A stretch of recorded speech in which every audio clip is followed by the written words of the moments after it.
President Trump defended his push to get ZTE back in business. Getty President Donald Trump is doubling down on his defense of Chinese telecommunications giant ZTE. Trump said on Twitter on Monday that ZTE, the fourth largest smartphone maker in the U.S. by market share, buys a big percentage of individual parts from U.S. companies. He also said ZTE was reflective of the larger trade deal we are negotiating with China and my personal relationship with President Xi. ZTE, the large Chinese phone company, buys a big percentage of individual parts from U.S.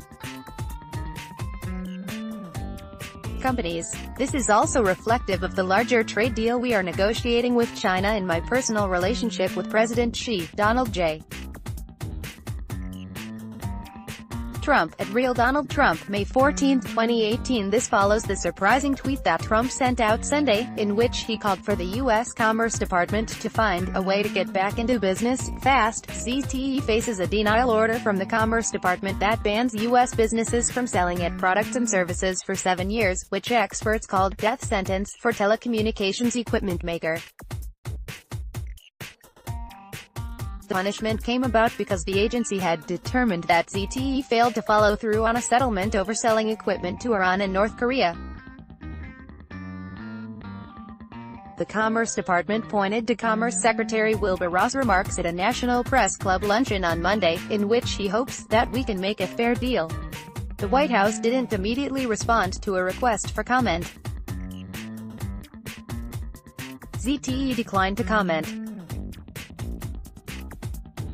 ZTE has become a critical part of the broader discussions between China and the U.S., the two largest economies in the world, over trade tensions and whether the two countries can prevent a trade war that could involve billions of dollars worth of tariffs. It's a surprising turn for Trump, who made saving American jobs, not Chinese jobs, a core part of his campaign platform.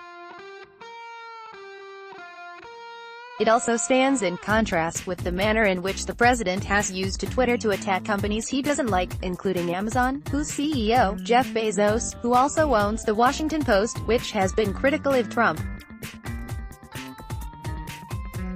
ZTE had been in dire straits before the Sunday tweet, having last week disclosed that it had to shut down its major operating activities.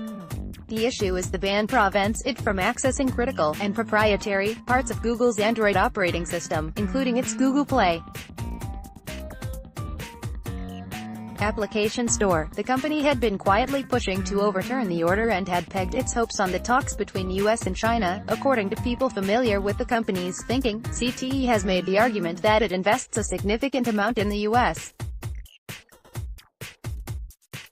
Last year it spent $2.34 billion on U.S. products and services that go into ZTE smartphones and networking equipment, according to a person familiar with the company. Major partners include companies such as Qualcomm, Intel, Broadcom and Texas Instruments. On the company's failure to properly punish employees involved with the settlement, the person blamed the problem on an HR and process problem, and not a scheme to defraud the U.S. government. Originally published May 14 at 1:24 p.m. PT, updated at 1:52 p.m. PT, added comment from the Commerce Department. Solving for XX, the industry seeks to overcome outdated ideas about women in tech. Tech-enabled CNET chronicles tech's role in providing new kinds of accessibility.